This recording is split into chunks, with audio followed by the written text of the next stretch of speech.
le centre communal d'action sociale a été vidé de son sens, avec notamment son épicerie sociale qui a été délocalisée en même temps que le CCAS quittait son lieu rue Antoine Gros. Donc nous souhaitons que l'action sociale, nous redorerons le fleuron de l'action sociale en ne la rendant pas honteuse. C'est pas honteux que d'avoir besoin d'avoir un panier solidaire. L'action solidaire et l'action sociale est quelque chose qui nous est cher et que l'on réintroduira. Et donc, à l'épicerie sociale, si les gens viennent à l'épicerie sociale, c'est qu'ils ont besoin qu'on les accompagne sans doute. Donc, mettre du personnel compétent à l'accueil de l'épicerie sociale sera une de nos préoccupations immédiates aussi. Il faut quand même que ce soit dit, parce que le maire actuel a communiqué là-dessus en montrant un beau local tout propre, tout neuf, pendant 6 ans, enfin pas pendant 6 ans, mais enfin très rapidement après,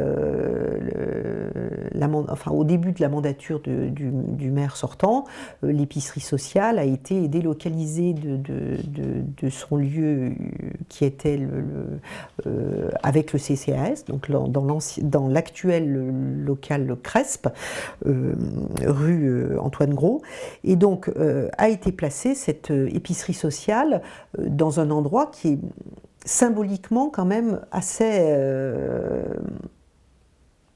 désagréable, c'est-à-dire que l'épicerie sociale a été placée dans d'anciens WC publics. Ça donne une idée quand même de l'état d'esprit, de la solidarité, de comment on exprime la solidarité dans notre commune. Et donc cette épicerie sociale aujourd'hui est refaite, mais pendant 6 ans elle a été dans des locaux presque indignes. Donc nous, si nous arrivons à la mairie, on réunira le CCAS dans un endroit unique.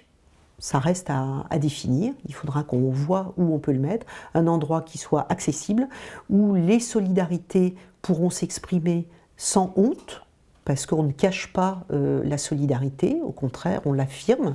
Et donc aujourd'hui, on a presque 130 demandes de logement social qui ne sont pas honorées, de gens qui vivent sur Robion, qui ont besoin d'avoir un logement. Et donc, nous, notre envie, c'est de pouvoir honorer cette demande, ce besoin.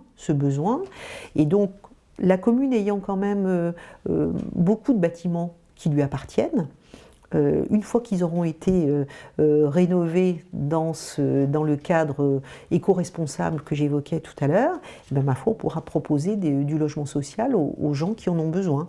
Et puis, éventuellement, s'abstenir de devoir payer une pénalité annuelle de plus de 90 000 € parce que la commune ne répond pas à ses obligations de logement social.